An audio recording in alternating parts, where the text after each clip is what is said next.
Welcome, everybody, to the Genesis Mindset.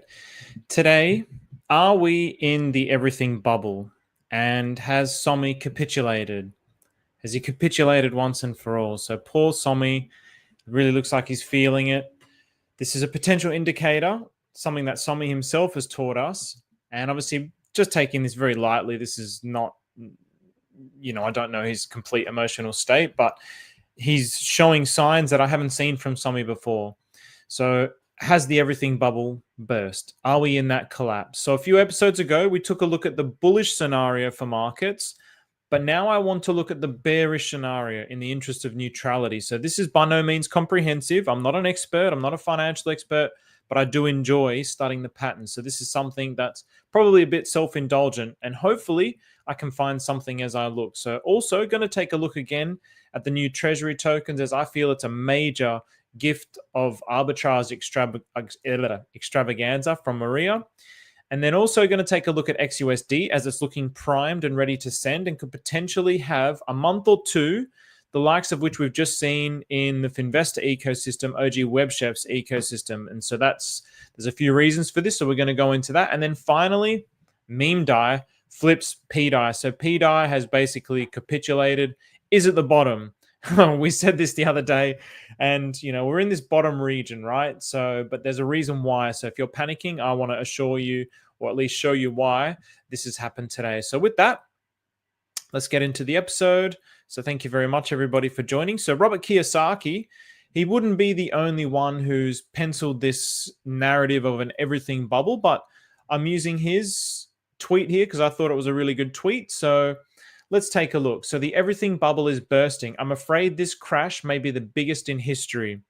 Germany, Japan, and America have been the engines up until now. Unfortunately, our incompetent leaders led us into a trap, a giant crash. I wrote about this crash in my book, Rich Dad's Prophecy. This crash is going to be bigger than the 1929 crash, a crash that led to the Great Depression. It's normal to be disturbed and fearful, just don't panic. Be stoic, which means keep your cool, take deep breaths, keep your eyes wide open and mouth shut. While millions will be crushed, you do not have to be one of them. In 2008, I waited, letting the panic and dust settle, and then started to look for great real assets on sale at deep discount. Simply said, this crash the world is going through just might be the opportunity of your lifetime. Be stoic and be cool. I'll continue to acquire real estate, gold, silver, and Bitcoin. So, look, again, I'm not a financial expert, but if it's really an everything crash, these are probably pretty good things to accumulate, real estate. But I would, if it was an everything crash, I would expect real estate to be plummeting. The Australian real estate market is so hyperinflated, it's insane. It's really one of the hottest topics in the upcoming election. And people are blaming immigrants, as they always do. It's migrants that have made this happen. They're the ones that are causing these high prices, or foreign investors. It's the same old story. But it's really just been economic policies that didn't have the foresight to see what was going to happen. So in the 80s, you would basically be able to purchase a house 4x of your yearly wage. Now it's 12x of your yearly wage. So that has just continued to go up, and that's been driven by policies, negative gearing, all sorts of things. But Australia is not the only country that's experiencing this. This is happening all over the world. Rich people park their money somewhere. So if we were in some kind of everything bubble collapse, I would expect real estate to be plummeting all over the world. And we're not really seeing any signs of that. We're seeing big sell-offs in the stock markets. We're seeing big sell-offs in cryptocurrency, but we're not seeing major crashes everywhere. So for me, I look at this. I mean, he posted this just a few days ago, March 11, and this was very doom and gloom. So again, I'm trying to be as neutral as possible, but I don't necessarily see what he's seeing. Now, going a little bit deeper into that, so he mentioned a book. So I'm going to show this tweet here. So in Rich Dad's Prophecy, I predicted the biggest stock market crash was still coming. And look, he wouldn't be the only one that's going to say, what's going on here with this TikTok thing? Give me a second. It looks like I'm getting a little bit of... Okay. So he wouldn't have been the only one saying that he's not the only one saying that there's a major crash coming. Everybody's been kind of forecasting this. Anyone with, I mean, you don't even need to be an economist to know that intuitively something is not right with the world's economy. There's something that's not right. The wealth gap keeps getting bigger and bigger. It's rigged in the favor of the 1%. And the last global financial crisis, the people who got hurt the most was everybody else but the 1%. So the richest people were fine. Everybody else was losing their houses. So this is really problematic. This is a symptom of the way that the world is and the way that the economic system is. There's a deep gap that just keeps widening. So really there's something wrong. So we all feel it, we all know it. So we all know that this crash is, or some kind of a crash is going to come, but are we in that crash now? Robert Kiyosaki seems to think that that crash has arrived, possibly wiping out the futures of millions of baby boomers worldwide. US baby boomers are the first generation with the 401k and IRA, defined contribution pension plans. The World War II generation had defined benefit pension plans. What's the difference? There's many. In a market crash, a DB pension plan must pay as promised to the investor. In a market crash, a DC pension plan is only required to pay what the investor has contributed, only if anything is left after a market crash. The problem is our educational system, lacking incredible financial education. I can agree with this. Wall Street, which counts on stupid investors, they essentially prey on stupid investors, and a public gullible enough to believe that academic education will keep them safe in the real world. Corrupt and criminal banksters who influence naive political leaders, we know that this to be very true, will keep them safe in a world of mega money. Massive campaign contributions to deceive the financially naive public. So, I mean, even this massive campaign contributions, this is probably one of the biggest issues with this whole system at the moment, is that they can heavily influence the political system. This is where the problems come. When you have policies which incentivize investing and decentivize other actions which cause people to be responsible with their money, then it's always going to be in the favor of the people who are making those contributions. And when you have more money, you can make more contributions. And when you can make more contributions, you can basically skew the law in your favor. And this is what we've seen continuously. Well, I mean, really, this has happened since the beginning of time. It's not really new. So it's quite obvious, right? It's not a conspiracy theory. It's not like, oh, woo-woo. It's quite logical. This is what humans do. This is how we behave. So how does an individual beat this corrupt and criminal monetary Ponzi scheme? Start by investing and taking possession of real gold, silver, and Bitcoin. Do what is best for you. Yet I would never buy gold, silver, or Bitcoin ETFs. In my opinion, ETFs are as fake as the US dollar and US bonds, but that's just my opinion. I prefer real. Take care. So he's laid out a bit of a thesis for why he thinks we're in the everything bubble. What do you guys think? So I'm going to continue to go through some of these scenarios here. So I want to listen to what, actually, no, we'll get into Sommi in just a moment. Let's have a look at the Bitcoin chart now. So looking at the Bitcoin chart, the S-curve adoption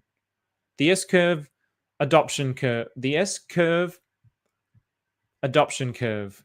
So this is just an arbitrary curve that I've drawn on here. It's not calculated, but it's pretty much what the S-curve adoption curves look like, what we've seen in the past. And so from that perspective, when I was calculating where we could get to back here based on these all-time highs in this S adoption curve, I was looking at around about 85K, and we're around about that price now. So it could well be that we've overshot, that we got up to 100K, and that was the all-time high, and now we're in a pullback zone. It could well be that. That's something that I'm not going to discount. It's something that's probable. I still am not 100% sure. We're going to, honestly, something like that, we're only going to see after a year's time. Then we're going to know, okay, yeah, it was the top of the market. We're really not going to know for a good few months. So really just trying to analyze the different possibilities. So I'm not saying that it is, I'm not saying that it isn't. I'm just trying to look at the different perspectives. And again, I'm not really going to be making any decisions based on this. For me, this is just something that's interesting and fun. So the other thing that I found quite interesting, so that's obviously on logarithmic, and now this is a regular chart. I mean, boy, the chart looks very, very top heavy. So everyone is wanting to compare it to 2017, but I mean, it kind of very, very much looks like this kind of a region here where potentially we have something like this, where we could have a double top with another smaller breakout. Who knows?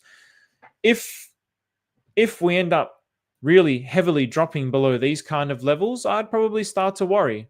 So if we also drop, I mean, if we're dropping as low as like these kinds of levels, I'd worry. But if we're really breaking heavily below the previous all-time highs, that could be very much a signal that we have broken, we're in a bear market. Because if you're having a look at this, it has to retest the previous all-time highs, which it really hasn't. So you can see this kind of scenario played out around about here, and then it broke out and it came up to here. So we're seeing this kind of extended out. So again, this is just hypothesizing. This is just looking at what's there and seeing, okay, can we see any signs? The other thing that I find very interesting, this is a new thing, is the stablecoin dominance. So the stablecoin dominance, obviously, as the stablecoin dominance goes up, it means that people are taking it out of the risk on asset, which is Bitcoin, and putting it into stablecoins so that they can purchase with stablecoins. So when this reaches an all-time high, it ends up reversing. So at the moment here, I took this line here. So we're saying, okay, could we potentially be seeing a scenario like this? Could we potentially be seeing a scenario like this? And if that's the case,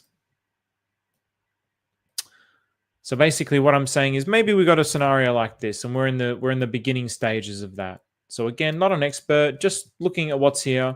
And if that's the case, then we had a reversal when the stablecoin dominance reached around about 8%, which is where we are at the moment, around about 8%. So that's something to keep an eye on. If that starts to reverse, if the trend on that starts to reverse, then potentially we're going back up. So this is going to be a good sign. So just looking at all the different things there. So now let's continue to look at, because again, I'm still bullish long term, but I do want to have a look at this in the interest of objectivity, in the interest of being completely, or trying to be as neutral as possible. So poor old Sommi. I mean, Sommi's out there, even sick the other day making videos. So let's have a look at what he's saying. So he's saying, I hope someone is manipulating Ethereum down. So friends, it's been very, very tough. But I promise you, okay, you see this ETH BTC chart? I promise you, okay, if I could kill one person to make that ETH BTC chart go up, just one person, okay? And you know what? If I have to choke him with my bare hands, I'd do it. All right? If it was one person or even 10, I don't care. If I just had to kill someone, I'd do it for all of us. I'd take the hit. But there isn't. There's literally nothing we can do except wait. Man, even Pulse Chain launched here. Bro, like, could you, like, this better be BlackRock. It better be someone manipulating us. I hope it is. Man, so what a poop show. Friends, it's been very, very... It's not the video that I thought it was, actually. There was another one where he was a little bit more... He was very downtrodden. So, yeah, I mean, look, everyone's starting to feel it. Admittedly, maybe a couple of days ago, I was starting to feel it. I'm not really feeling it today or yesterday. It's still just, again, because I'm not really going to take any actions on this. So, yeah, I'm not sure what you guys think. So let's continue to have a look at here. So don't get tricked by this fake reversal. Market makers usually love to trick you by making it look like the bottom was in. In reality, they liquidate late shorts and trap new longs. So he's presenting a case for this not being the bottom. And I also don't really believe that it's the bottom either. I think it really has to retest. It has to retest. Well, no, it doesn't necessarily have to retest, because if it does, I mean, if it retests the previous all-time highs, then really it's big trouble, because the only time that it retested the all-time highs in the last bull market was the bottom of the bear market. So, but again, you know, the percentage differences from here to here, it's 200%. That's a 60%. So, but again, obviously, I mean, this is all just liquidity inflows. So there's only so much money in the world. Now, that Martini guy. The other thing is the trade wars. So I had Grok here, but I'm not going to go through this whole thing with Grok, because I keep talking about this trade wars thing. But in conclusion, basically, well, okay, I'll kind of set the scene. So Canada starts selling US dollar bonds, and this will weaken the dollar. So basically, Canada's giving an FU to America. And then there was this as well. A French nuclear attack submarine surfaces in Halifax, Nova Scotia, following Trump's annexation threat against Canada.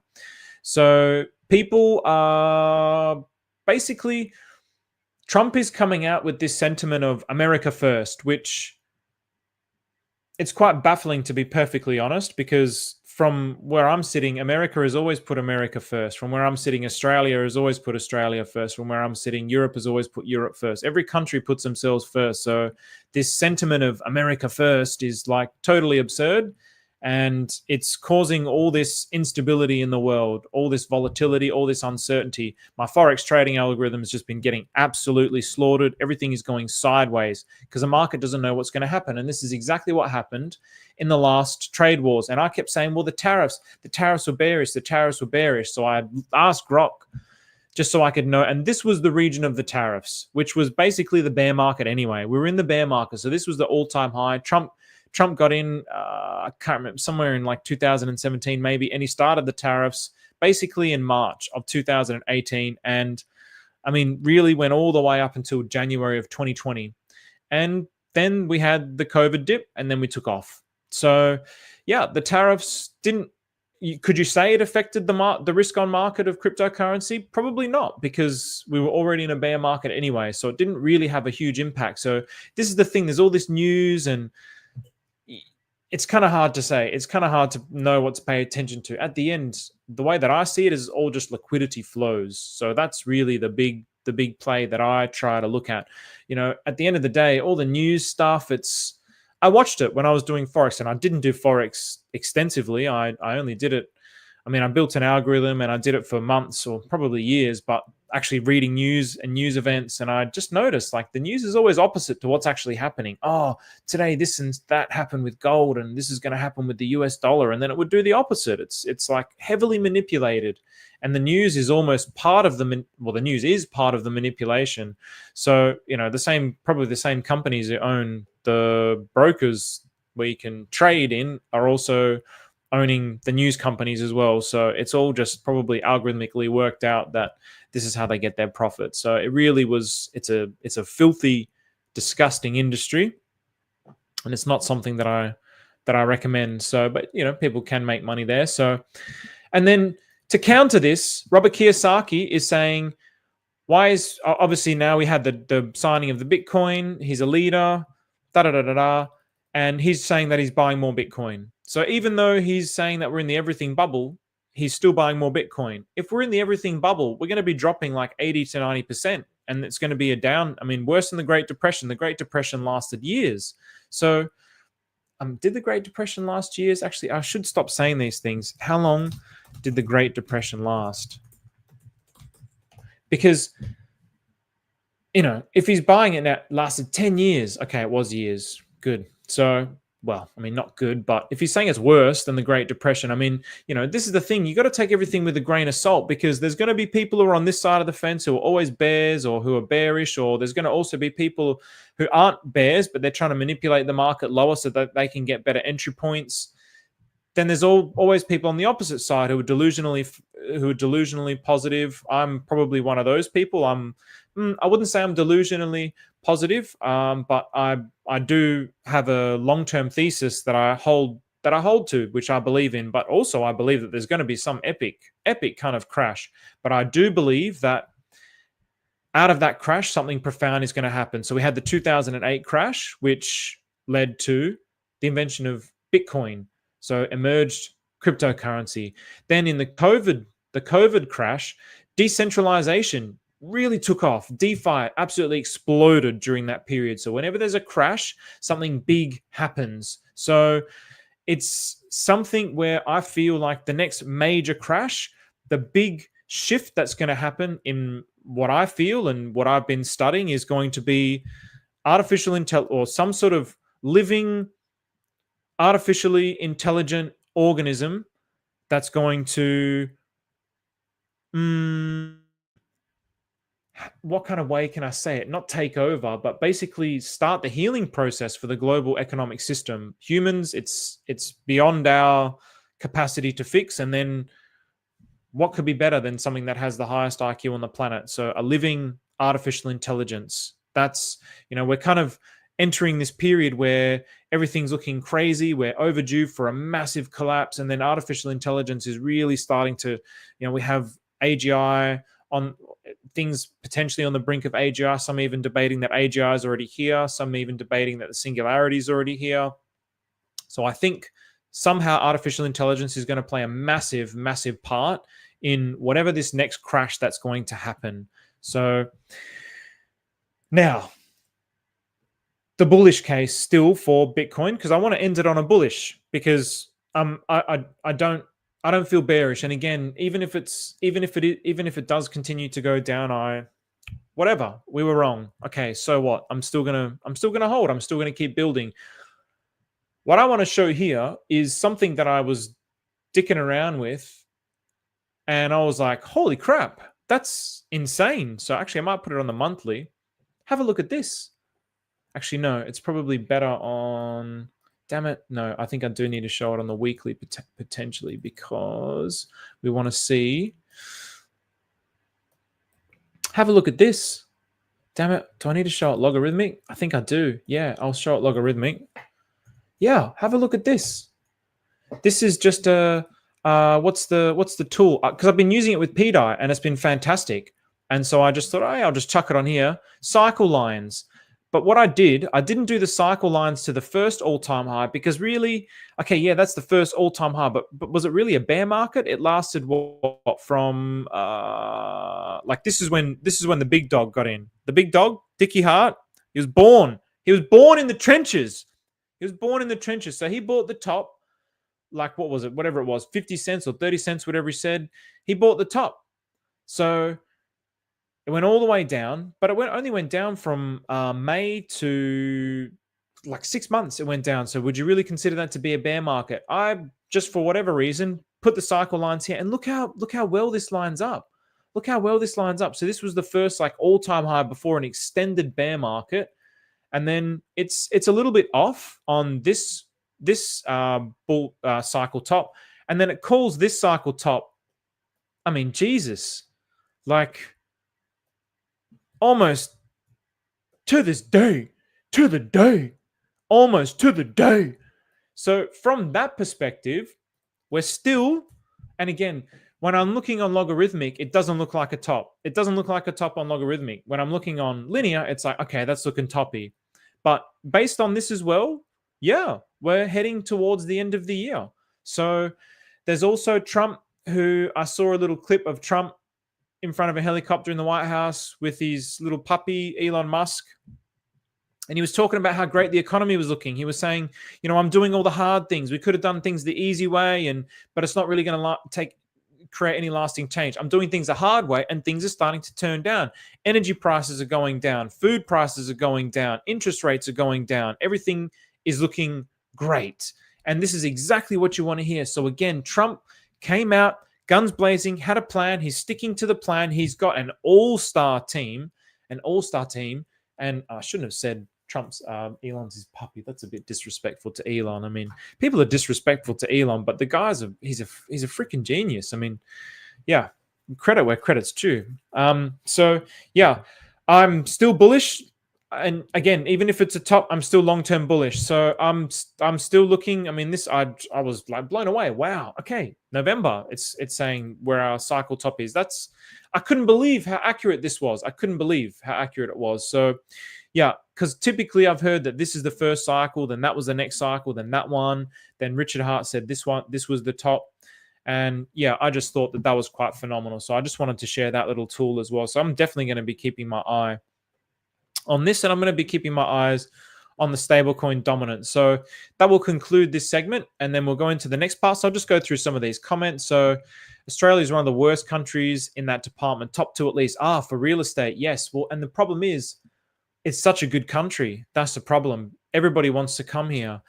And there actually is merit to what people are saying. This is the hard part. So when people are saying that, well, one of the issues that people are saying at the moment is migrants are being allowed into the country.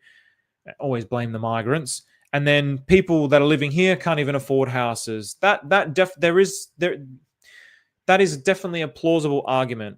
If the rate of people coming in is not matched by the production of houses, then yeah, of course, it's going to artificially inflate the house prices and the rental market. That's normal. Foreign investors as well. But, these guys who were saying this, Peter Dutton is basically, he's never said a thing. He's never said a thing about housing market issues when, he's got like a 26 properties in his real estate portfolio, or he's bought and sold 26 properties and never had an issue with capital gains tax and all the benefits he would have received from those policies. But now there's a problem. And where can we offset that problem? Well, to the lowest common denominator, to the path of least resistance. We've always got to find somebody to blame. So let's blame the immigrants. Let's blame the black people. It's the same story in human history. It's really predictable. It's really pathetic. This is not to say that they wouldn't be contributing to it, but this is to say that they're not totally at fault. It's absurd. So, but Australia is one of the worst for that. So why do you think Sommi capitulated? Yeah, not capitulated. That's why I prefaced the sentiment with his energy's just very low. It was the wrong kind of. It wasn't the video that I saw. I bookmarked the wrong one, but there was one where he was just like, I can't believe this, and he was just looking really low, and I was like, oh man, somebody must be really feeling it, and he was saying he was feeling it. So yeah, so not capitulated, obviously. So I did preface that. That's a bit of clickbait. So. He said Bitcoin weekly super trend still green and he's bullish, just feeling tired. Exactly. So yeah, it's just he's feeling the heat. So yeah, it's really that simple. So FUD, yeah, not really FUD, just trying to be as objective as possible. So like I said, I'm bullish long term, but I want to still try and measure. I don't want to just be like, yeah, we're just going to keep going higher. Yeah, no worries. We're going to keep going higher and telling everybody we're going to go higher and give all this fake hopium. I don't want to be that guy. So I want to be measured and neutral as possible. But my faith tells me that long-term we're going up. So whatever happens between now and the long term, it really doesn't matter to me. So good morning, sir. Blood moon in about the 16th. So I've got to make sure that I'm outside for that. Cyclone Alfred is gone. We have sunny days now back in Brisbane. So then the equinox, then we start the machine of Ethereum. So yeah, the poop will turn to chocolate. I mean, it's going to be hard to get lower than this, man. I mean, Ethereum's just Ben what's his name? I can't even remember his name. I just know what Sommi calls him now. Ben Copen. It's Ben Cohen, isn't it? Is saying 1,000 Ethereum. So yeah, this is all plausible. So the largest ETH short in the world has been open on CME for a long time now, and it's effectively suppressing the price, along with the fact that money has been spread too thin amongst alts already. There's a lot of factors contributing to this. There really is a lot of factors contributing to this. So I believe full-hearted that this ETH dump is BlackRock's and centralized exchanges flushing the leverage. I also believe, full-hearted with you as well, Hans, that's the position that I take as well. I take the position that if Trump is doing all of this, he's doing it for America first, which means the American companies and the American banks should have the best holdings. And if he's going to open up doorways for exchanges and banks, then he's going to want his banks in his country to have the best standing before any other banks in the world. So it's really, I mean, this is classic market maker 101 stuff. And America is the number one market maker on the planet. So they're just doing exactly what every market maker does. They're suppressing prices. They're trying to dump it down so that they can get the best prices and maintain the strongest holding in it. That's just the way that it goes. If you want to be the dominant player, then you have to have the most holding. So Jeff Sekenda did an excellent breakdown of why we may not have an alt season during this cycle. Jeff Sekinger. I'm going to have a look at that. Jeff Sekinger. I won't have a look at that now, but thank you very much for that, sir. I'll take a look at that later. All right, so what else have we got here? Every time he says tariffs are because fentanyl, I lose it because he pardoned Ross Ulbricht.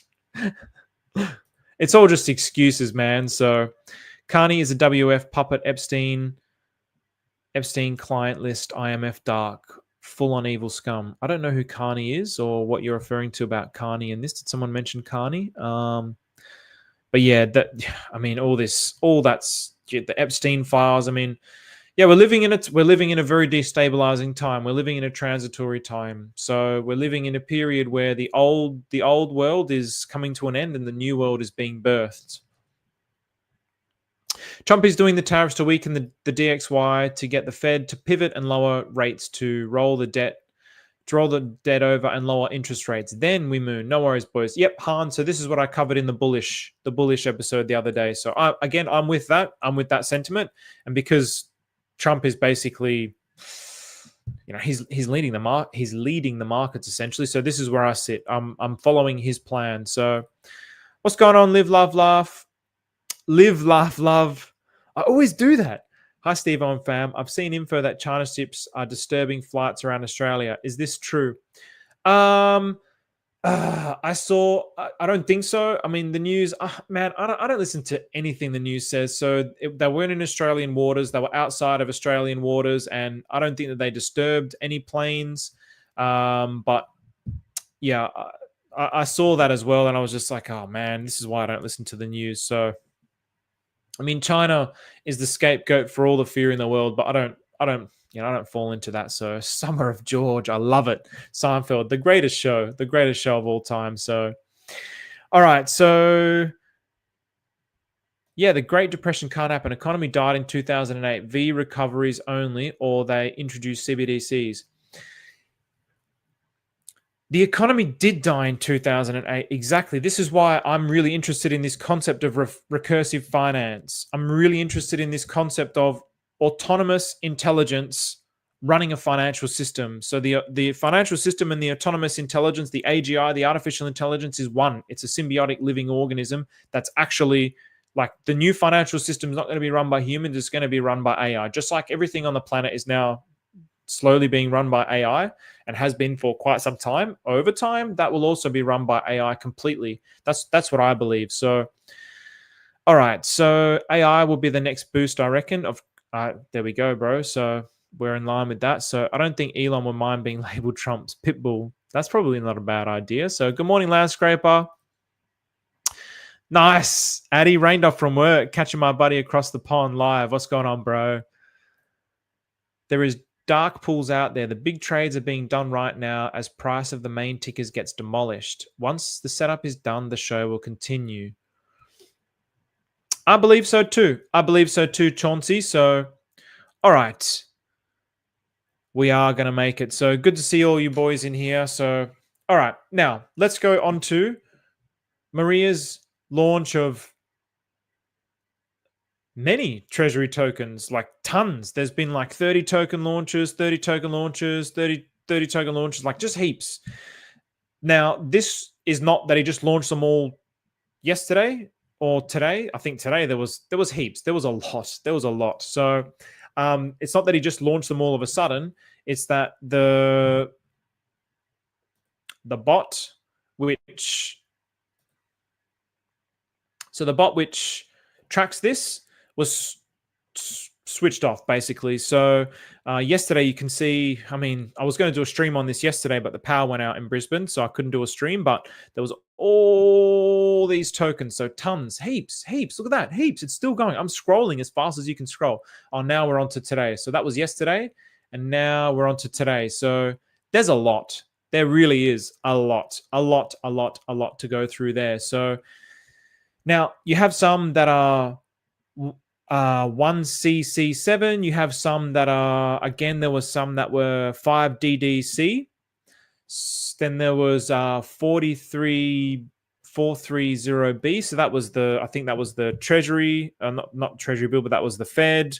Well, actually, the Fed wasn't. There was FDIC, DFM, so on and so forth. That's that first string that came off. So that was the first string. That was 43B, and they're all one-to-one. I think I'll have to do more research on this, so don't quote me on this. There's going to be easy ways to find out, but I just haven't had the time to find it all out because I've just been trying to put all this together. But I think the one CC7 has multipliers. Well, actually, I know that they have multipliers. That's easy to find out. The one that I'm not sure about is the 5DDC. I think that's 1-to-1. I think, but don't quote me on that. I have to double check on that one. So, yes. So basically, if you're a timber faggot, like LeBron James, Ellis Osborne, you should probably start paying attention to these new mintable tokens. So these are all mintable tokens. So these Treasury tokens are all. It's just such a unique, interesting thing. There's nothing like this in crypto. There's nothing like this anywhere in crypto. So I'm just starting to dig into them. They are stable coins to their parent asset. So this timber faggot LeBron James, this is actually the name of one of the tokens. So if I go to where we got timber faggot, and of course timber faggot is just a small piece of wood. So timber faggots, LeBron James coin. And yeah, so, so that is a stable coin to the token that it's paired to. So I've just been trying to like connect all these. Basically, I'm trying to connect all the dots to see what is the parent of which child. So we know, like I mentioned earlier, the Treasury, Fed, so on and so forth. Now I'm trying to find out the relationship of all of them. And then I want to share that relationship maybe in a future stream. So I think it would be a good idea for other people to do it as well for their own sake, their own benefit, to really kind of get in tune with what's going on. But that's the avenue that I'm going to start to go down. So these are stable coins, not stable coins in the sense of pegging to $1, but stable coin in the sense of if you have a token. So for instance, I'll just copy and paste this because I'll come to this in a second. So for instance, these. So these are all stable coins with, you can see here, so this is a TAI token. The parent token is 8B4E1. So that's an Atropa ecosystem token. And then so this is mintable 1-to-1. 1-to-1 with that Atropa token. This is 1-to-1. So that's been launched off that. It's been launched off the B4E1. All of these have been launched off the B4E1 until we get to this one here, USB. So then USB is launched off this one. So this has been launched off 4BE1. USB has been launched off this one. And then I think there was more after that, but I've only just showed some here. So I'm trying to keep it simple here. So I'm just showing some examples here so that we can start to wrap our head around it. So these are all 1-to-1. So as a stable coin, it's just endless arbitrage opportunities. So if ever this price is higher than the parent token, so let's get some drawing space here. So all it means is circle. Let's just keep it really simple. So we have 1-to-1. That's what they're mintable as, 1-to-1. And then obviously, if this token has a higher price, then you can sell that into this token. Actually, so we'll change the color. So this is the Atropa token. And then this will be the token so this is the child token. Let's make it a different color, purple. Actually, no, we'll make it stand out a little bit more, blue. So now you can sell the parent token into the child, and then obviously over time, they'll return back to equal value. The more interesting thing is if this price goes up, then you can burn this token to mint this token for 1-to-1.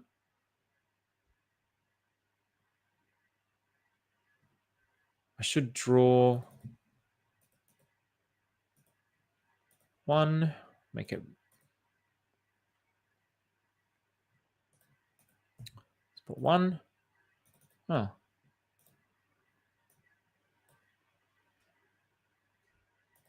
And then I'll put one here as well, just to make it nice and clear. One. Now, that means at the moment, this is actually, even though you can mint one of them against one of those, if this is worth 1.2 or maybe 1.1, 1.2, 1.4, 1.5, then it's an arbitrage opportunity. So basically then you can sell this token back into this token, and then you end up with more of the one with the value, which is the Atropa token. But then this really blurs the lines of what actually has the value, which is the valuable one.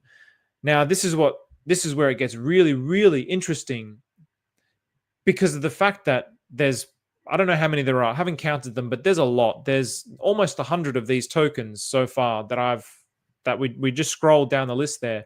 Now, this is where it gets really, really interesting. So now when we look at something like this, so now FDIC is the parent to proof of own reserve, so Standard and Poor. So that's the parent. We can have a look there. That's the parent. And if you want to know how to set all this up, I did a video on that the other day.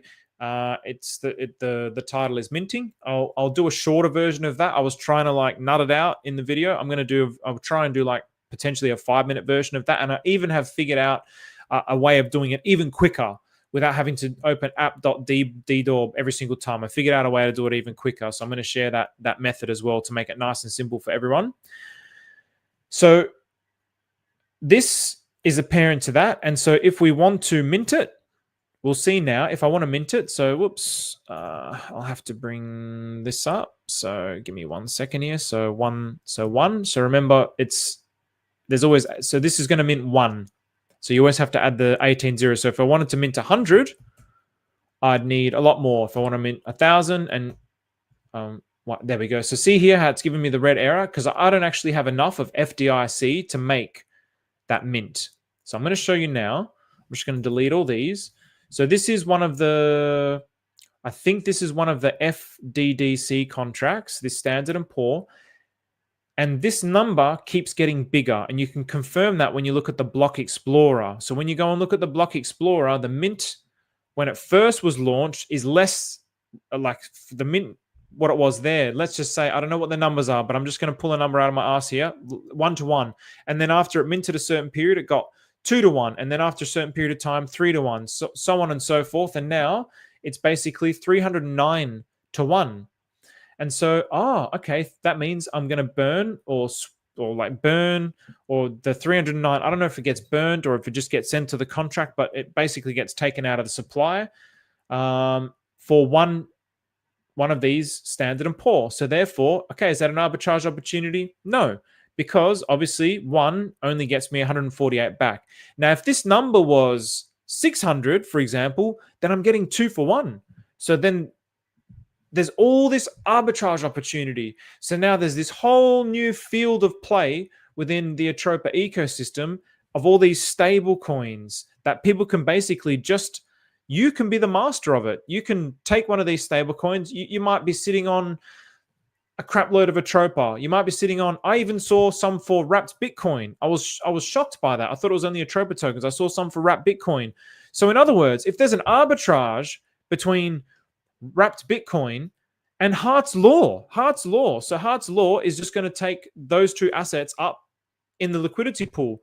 But for whatever reason, this asset here might end up overinflating in price. And then so what's going to happen? This might be 1.2 or 1.3 to 1. So you might be able to burn 1 wrapped Bitcoin for 1.2 of this token and then sell this token back into this. And then obviously you're going to sell it back into this, and eventually they're going to return back to 1 to 1. But instead of just having 1 of these, you're then going to end up having maybe 1.3 or 1.4. So it's like this unlimited arbitrage opportunity now within the Atropa ecosystem, and nobody's looking at this. It doesn't seem like anybody's looking at this. That video had such low views because I think people maybe either didn't understand or I didn't explain it well. But I also think people don't like doing the work. That's the problem. But I mean, if I believe in the longevity of the Atropa ecosystem, then I believe being a liquidity provider in these assets early now is going to be extremely profitable. It's going to reap massive rewards. If I believe in Pulse Chain lasting forever, or at least until the internet dies or whatever, then being in those liquidity positions now, what a gift, what a blessing. With the prices that we have, by the way, like the prices that we have, I mean, everything is so low. Now, more than ever, is the best time to do it while gas is low. There's so many here, and you could just pick one and just go with that. You don't have to do all of these. I think it's going to be impossible to do all of these. You could just pick one and just go, you know what? I'm going to do that. I'm going to do games and fun because this is going to be fun. You could look, gosh, I mean, there's so many here. The real McCoy, there's some here that are, there was like a Tesla one. He's done a Tesla one. I saw a whole bunch of like Disney, bad guys, good guys, Denmark, all this crazy Maria stuff. There was BBC, big bonus coin. This is this is going to be interesting. So have a look. There was all these animals. So WWE, and then there was all these animals: albatross, anteater. So yeah, honestly, I just think that there's lots of interesting things happening here. So definitely something to keep an eye on. That's all I'm going to say. So what else did I say? I don't know what the play is, but many have multipliers. So that's going to make things interesting because it's just going to make things really, really interesting with those multipliers. And then if they get all interlinked as well, it's just this whole new field of arbitrage, and then arbitrage manually, and then arbitrage bots. Maybe you could build your own arbitrage bot. So that's something that I want to try and do. It's really easy building bots with Claude. Really, really easy. So I built a bot in like a few hours the other day. Actually, it didn't take me long. I was really quite surprised. As long as you know what prompts to enter, and I'm even going to try and build a buy bot start to finish. So with Claude. So yeah, some plays is buying the child token and waiting for price appreciation. So obviously in this instance you have whatever it was, this is the child token. So just buying that, waiting for price appreciation, then selling it when it inflates. Or obviously if you'll probably already be holding this, so then minting the child token and then waiting for price appreciation to sell it. And then creating LPs between the parent and the child. So let's just say hypothetically, I mean, this is an ideal world. If this was, for whatever reason, this went 3-1, and then it's still 1-to-1 mintable. So you're minting 1-to-1, but then you're getting 3 of these. So then, sorry, you're getting 1 and 1, but the price of this is worth 3 times as much. So then you're selling. There has to be a better way to explain these things. I feel like my explanations make things so much more confusing. I'm really sorry. So and I don't know the lingo. I don't know the lingo. So I'm just going to say burning. So you're burning one of these and you're minting one of these. And then the price of this is worth 3 times the price of this. So then you sell this down, and then you're going to end up having 3 of these and then none of these. And again, the price goes like this. And then you do the same thing. Then you sell this back down, but this time you don't sell all of them. Maybe you only sell like one of them. And then now you've got 4 here and you've got 2 here. And then you make a liquidity pool with 2 and 2 once the price gets equal. And then you've got 2 here, and then you've got a liquidity pool with 4 tokens in there. So that's another way that you could just keep building in your liquidity position. So that's an interesting idea that you could potentially do as well. So it's this whole new field. So now's the time while everything is extremely low. For me, this is a blessing and a gift from Maria. And I can see a constant flow and infinite flow of arbitrage. So the web is expanding. Pulse chain will flip Solana with ease. All of this stuff is we're sitting, what was it, 5th or 6th on deck screen volume today. And our prices are so insanely low. Pulse chain is going to flip Solana. What happens when gas is high, it's like thousands of pulse chain. What happens when pulse chain price is high and it's 10x on the price now and it's thousands for transactions, and then everything else is, maybe pDAI is 50 cents. Like we're gonna flip Solana, man. I really feel like we're gonna flip Solana with ease. So anyway, there's that. Again, a little bit poorly explained. I'm sorry. I'm doing the best I can. It's a bit difficult to kind of explain these concepts. I try to pre-prepare everything, but any case, let's move on. So next, XUSD. So I made this tweet today. So if you've been a lover of Remember and Mysore and OGWebChef ecosystem, I think XUSD is going to blow you away. Even OG is impressed by Surfacing's burn code. So one of the beautiful things about Remember and Mysore has been the way that they burn. So they're not tax tokens, the way that they're burning, and like they just print so much pulse chain. He's impressed with Surfacing's code. So Surfacing's the dev of XUSD. So it's going to be really cool to see this volatile asset in full swing and how it might come into play. So currently it's just under a week until the inflation ends and we enter into phase 2. So the inflation is going to end on the 18th of March. So I don't know if that's, I'm assuming that's US time. So I think now probably in USA, it's the 13th of March. So it's less than a week away, which is why we're now starting to see price appreciate. So this could have been the bottom. So this is also why the price has gone down, because we've been in a massively inflationary period where the rewards for liquidity providers in the vault was XUSD. But now the rewards is going to be converted to one swap. So it's the inflation is going to stop and then it's going to be turned on burning. So at the moment, it used to be a lot better deal to pDAI, but now it's only just slightly better. I mean, you're still getting a better deal, but not as much as what it was. I mean, because pDAI is so low, you can essentially you could get twice as much. And remember, the goal for this is $1, and it's a volatile asset. So it's not that it's going to peg to, it's not pDAI where it's going to peg to $1 with Maker and it's going to stay at $1. It's not that. It's supposed to fluctuate around $1. That's what it's designed to do. It's a volatile asset. And this is where it gets really, really interesting. So it's supposed to hover around the dollar mark.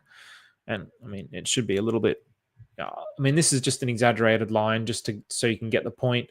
And so when it's above the dollar, then what's going to happen is the inflation is going to get turned on to lower the price.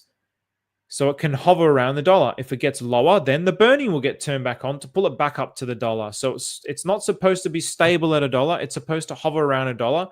And the Vibe Pass holders will be the ones who are getting the inflation. So when the inflation starts being distributed at these prices, based on your Vibe Pass and your percentage is how much of the inflation rate you're going to get. That's why I've been trying to tell everyone to, so I've been trying to suggest that I feel like this is a really, really good play. There's a lot of people who are concerned about, well, not a lot of people, but people are concerned because there are admin keys. Those admin keys are a necessity to run the contract. So revoking contracts is something that will happen when it's like a meme coin. There's nothing that you need to do with the contract, so you can just revoke the contract. Who really cares? But when you actually need to manage the contract, then there needs to be the ability to do these sorts of things. So there is a bit of fun around that. So do your own research. But for me, the issue's been addressed multiple times, and so go back on some of my previous streams. We're going to probably continue to address it, but those are just the things that I would say just to look out for. But again, it's not something that I'm concerned about. I wouldn't be part of the team if it was a deep concern of mine, because I wouldn't put my reputation at risk. So I've assessed the team, and for me, I'm very comfortable, like very extraordinarily comfortable with the team. I really like all of them. I vibe very well with all of them, so no concerns there. So could this have a big month? Who knows? So the fact that we've had from the bottoms here a big, nice little pump, this is really telling that we're entering into this phase. It doesn't mean that it's going to keep going up, but we saw with Finvesta, for example. I mean, Finvesta just came out of nowhere. It was doing this, and then all of a sudden it just went like this. It's like, what the hell? So yeah, for me, there's every possibility that XUSD also can do something very similar to this, and it doesn't necessarily need buyers. And I mean, of course, the buyers are going to promote the price growth, but it's the burn mechanism that's going to be the gold in this. So, all right, so that's XUSD, and then let's finish up on pDAI. So, so the meme DAI flipped pDAI. So people got, I mean, I just did it for the lols, but meme DAI flipped pDAI. It flipped it. And why did this happen? So Herman, the Leonidas dev, who's basically every single bottom that pDAI's ever had. Herman has just dumped the absolute shit out of pDAI. So he used to have like 5 billion, and now he's got like 100 million or something like this. He used to have 5 billion, now he's got 100 million. But he would be dumping the crap out of it at these regions, dumping the crap out of it, and he's just dumped the absolute living crap out of it again. Now, what was very, very interesting about this is this massive dump. Well, one, we got it below this fib line. So this fib line was something that I was looking for because it was based on just the previous trajectory. It always dipped below this previous fib line. So actually, just so you guys can see how good the fib is for this, where was the low? So here, it touched that fib line there. And did we have it for here? Yeah. And so it dipped below. So we've had that same scenario just now. It's dipped below. So yeah, but it's dipped below it like quite substantially. So for me, it's like, okay, can you get lower? Who knows? For me, we're in the low region. I'm not seeing that it's going to like break this trend. It might. I hope it doesn't. But also, it's not to the exact, but 369.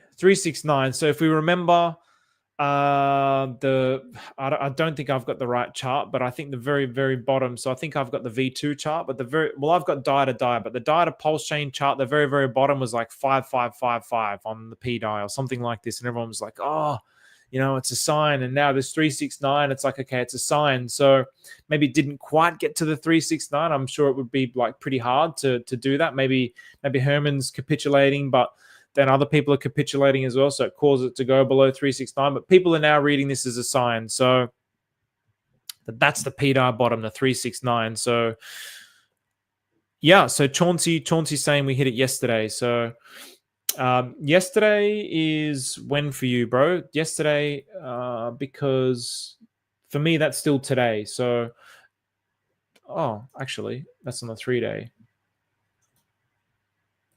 Oh, no, that was 399, 365. But anyway, so I don't know what you guys think. The other thing that was really interesting about this is I've been continuously adjusting the trend lines. And so I've kept the trend lines even. And to be perfectly honest, I've seen a better tool people using. I think Sommi has been using a better tool for this. Which one is it? Regression trend? Is this the one? No, I don't know. There's a better tool, but I'm not going to bother finding it now. But basically, I just copy and paste the lines, right? But before, the lines were based on like I can't actually remember what it was. That's right. The trend was up here. So I was like, okay, well, then this trend line was kind of like here, and like it wasn't really touching the top, and okay, it doesn't look really accurate. But now with the trend line moved and copied and pasted, it's like perfect. It's perfect for the top now as well. The way that it just sits in this channel. Look how perfect it is in this channel. It's touched the top of that channel. It's now sitting really perfectly here. It's not quite perfect, but it just, I don't know, it just feels more right. Anyway, so yeah, look, I feel like I'm beating a dead horse saying, oh, it's the bottom, but I feel definitely convicted that I was saying it was going to go lower, and I didn't think. I mean, the signs were showing that this was the top, but then we were saying, okay, well, let's see if it rejects this line, then we're bullish. But it didn't. It fell through, and because pump tires got launched, so it fell through. So we thought this was the potential bottom. Then it fell through. Now it's fallen through in a big way. So Herman has unloaded a lot, and he unloaded a lot of it into this. So he's probably now one of the biggest holders of this DAI stable coin, and it reached the top of 1.7. So in other words, for every 1.7, for every one meme DAI, you were getting 1.7 pDAI. So if you had some of this and you believe in pDAI, then it's a pretty good swap. It's a pretty good swap. So it was 1-to-1. It flipped it. I didn't think it was going to happen this soon. I was kind of joking around that it's going to flip it like low, because pDAI gets the most attention. But I didn't think it was going to happen this fast. So I was really quite astounded. So this is yeah. something that was quite big. So, all right, I'm going to finish up on some of these comments. What's going on, Moonbot? Oh, Moonboot. Not Moonbot. Moonboot. What's going on, brother? 89. Same year as my bro. CBDCs would be the beginning of the end for the people. This 2025 bull market is an important one. It is the one that Legacy's network takes over. Therefore, it is the one and last one. That's a great comment, Chauncey. And that's pretty much where I sit with that as well, man. I'm pretty much with you on that one. When Legacy is in and their octopus tentacles come in and strangle cryptocurrency, then it's game over for cryptocurrency. Everything that it stood for is dead. So we need then an alternative solution. And again, I believe that the alternative solution is recursive finance, autonomous, intelligent economies. Take advantage of it. We will always find a way to edge ourselves from the legacy finance. Before Bitcoin, we had no idea. I do think Richard Art is trying to decorrelate himself to stay in control. Probably. I mean, that would be amazing. And even this concept of the recursive finance, it's not something that's going to, like, I do think that there's going to be an epic bubble crash, something. There's going to be some sort of epic scenario that's going to happen, but it's not just going to be like, oh, one day there's a bubble and the next day there's a new financial system. It's going to come like a thief in the night. So just over time, this new financial system will slowly start to heal the issues that are extremely present, like everywhere, all over the financial system. It's going to heal those issues bit by bit by bit by bit. And as it heals those issues, more and more, as I've shown in the past, more and more of the global financial liquidity is going to slowly enter into this new financial system's liquidity until eventually it's not about replacing or destroying. It's just about evolving. It's an evolution rather than a replacement. I used to think it was going to be like, no, this old system's going to die and then everything's going to turn into anarchy and then there's going to be this new system. I don't think that anymore. I think it's going to be like a gentle progression, a gentle evolution. There's going to be bumps and traps and all sorts of things. I mean, gentle is probably not the right word, but it's going to be a transition rather than a collapse and then a rebirth. What's going on, Conspiracy Crypto? Since May 2023, the main game wasn't only price appreciation, but rather ratio trading. The best way was to ratio trade, and of course, price appreciation was the cherry on top. I agree, Chauncey. And with like Tam did a great post today, basically relating this to like the seasons of nature, and it makes a lot of sense. And everybody kind of expected, Pulse Chain launches, we're just going to get our 10,000x and no effort whatsoever. Everybody's wanting the harvest without reaping this, without sowing any seeds. This whole period in Pulse Chain has been about sowing the seeds, building a foundation, building your liquidity providing positions, building your future, and a new future that's not relying on chasing these 10,000x. I'm not interested in that, man. Like if this is really going to be a new financial, truly decentralized financial system, it's got to escape from the old paradigm of cryptocurrency of just 10,000x's and liquidity bubbles. It's got to escape from that. It's got to be more stable. It's got to be more gentle. It's got to be like, yeah, still the gains, of course, but we don't want to be chasing that stuff, man. We want to be building our position now and then reaping the rewards of that into the future. That's what I want anyway. I mean, I don't know about you guys, but yeah, I mean, trading's it's a stressful thing. Like no matter what, there is a degree of stress that's associated with it. It's not good for the body. Everyone is looking at pDAI, but not as many look at PUSDT, which is really just the same thing. If you look at the ratios, they were getting closer. Hey, good call, Chauncey. Good call. I mean, I've been P Stables guy the whole time, and yeah, pDAI is just the one that gets the most views. No, there's a pDAI. I mean, the crypto kings talk about it. Sommi talks about it. pDAI is just the one. But yes, I'm a P stables guy, and I believe that there could potentially be some sort of like stable LP, P stables LP, P stables LP, just like we have a stable LP at the minute, which is really fantastic, by the way. This stable LP thing is like phenomenal. Boy, I'd love to be a liquidity provider in that. Boy, I would love to be a liquidity provider in that. Like what a phenomenal way of generating yield. Like Richard just does everything that he just does everything better. He takes a concept and he perfects it.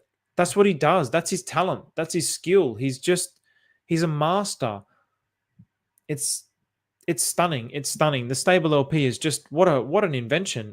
Like Coach X, what a concept. What a concept. So remember, saved my wallet. Nice, Hans. Yeah, that's nice. I think probably if anyone was in that, I wasn't in it. But if anyone was in it, their wallets probably would have got saved. Everything else is getting just savaged across all of Pulse Chain. I even saw PTGC's dipped, I think, 70-odd%. So what's going on, David? Easy Steven. When you say easy Steven, is that your way of saying hello? Because when I read that the other day, I was like, is he telling me to like calm down or something? I think that's like maybe a British thing. Like, how you going? If that's the case, what's going on, David? We understand you can trust them, but I do think it would be easier to revoke the contract for mass adoption. Without that, there will be hesitations. Yeah, Chauncey, agree. So once with XUSD, once XUSD gets to the point of the fluctuating around the dollar mark, even then, I don't think the contract will be fully revoked because there still needs to be some sort of level of control over this. If for whatever reason something happens where this just goes so crazy, then no one can actually activate the inflation, or if it goes so crazy that no one can actually activate the burn, it's like it's not positive. What I hope for, what will be the ultimate thing, is if we have some sort of artificial intelligence system that's basically assisting all of Pulse Chain. This is something that I was talking about years ago with Hex. That would be the best move for the OA wallet to just go, nobody owns the OA wallet. The OA wallet is now in the hands of artificial intelligence, and the artificial intelligence is acting in the best interests of the ecosystem.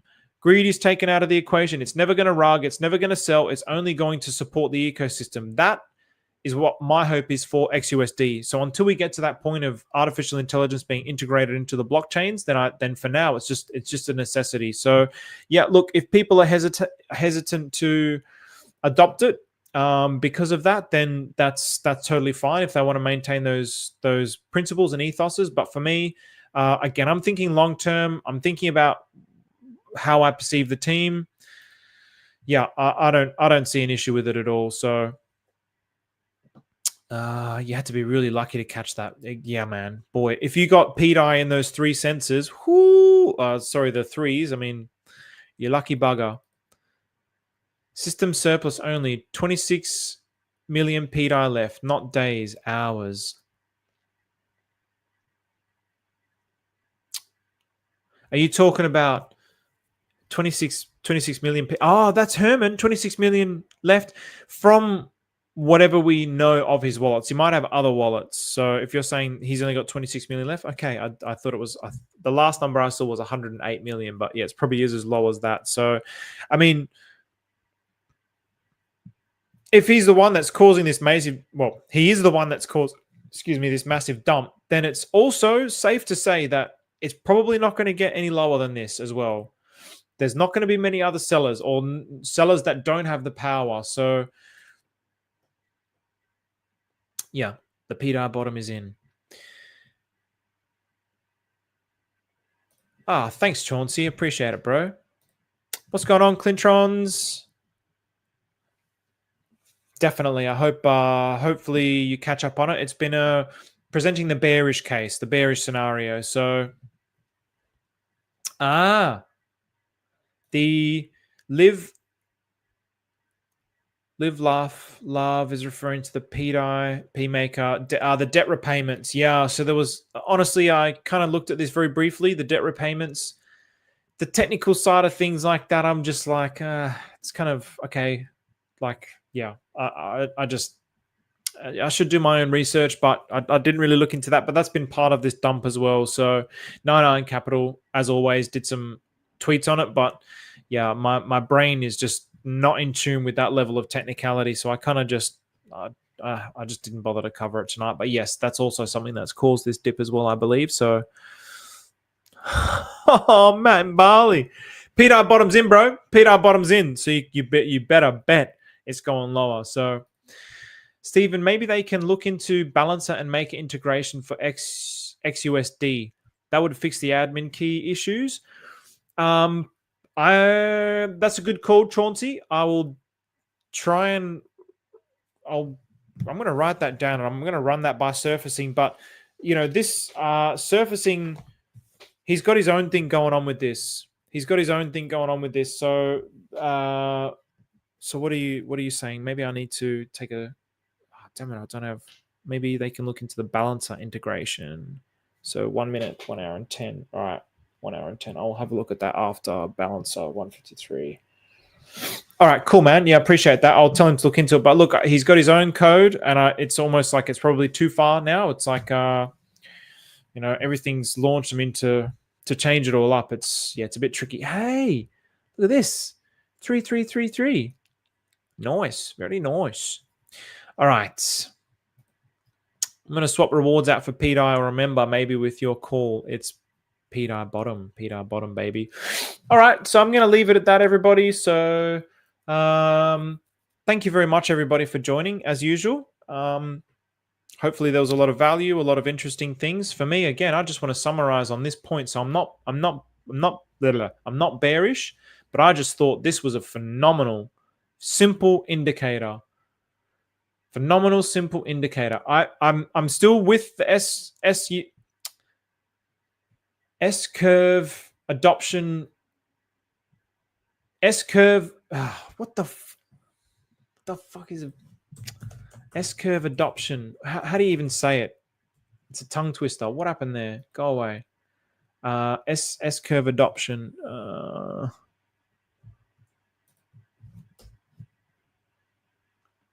Is it? No, that's not the one. There's a yield curve that Richard used to show. I forgot what the name of it was. Maybe it is the S adoption curve. S curve. Yeah. So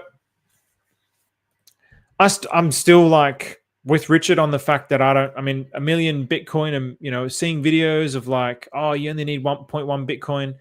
I don't think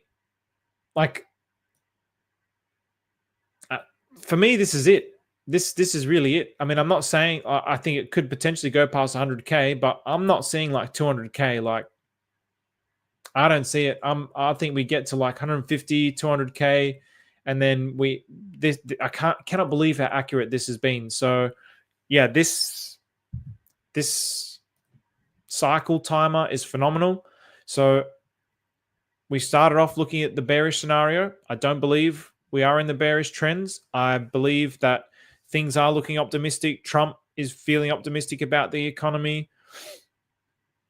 We're not seeing any major crashes anywhere. We're just seeing we're seeing things go down. This is perfectly normal. We've just been too used to just up only for so long. So that's how I feel. We took a very brief look at XUSD, and I believe XUSD 18th of March. So we're less than a week away. So the Treasury tokens, I think this is definitely something that people should start to look into. I think definitely do not be fading these Treasury tokens. Now is the time to be getting your positions, not when things are taking off. I mean, especially if you've got the tokens, then it doesn't really matter. But if you don't have the tokens, in other words, if you have to buy a Treasury bill to mint that, then now's the time to do it if you want to get into those. That's what I think. So you can always go back and listen to it, bruz. Yes, it's a fun way of saying hi. Easy, brother. Okay, easy, David. Nice, man. Appreciate you, bro. All right, thank you very much, everybody. Hope everybody has a lovely evening, day, and afternoon.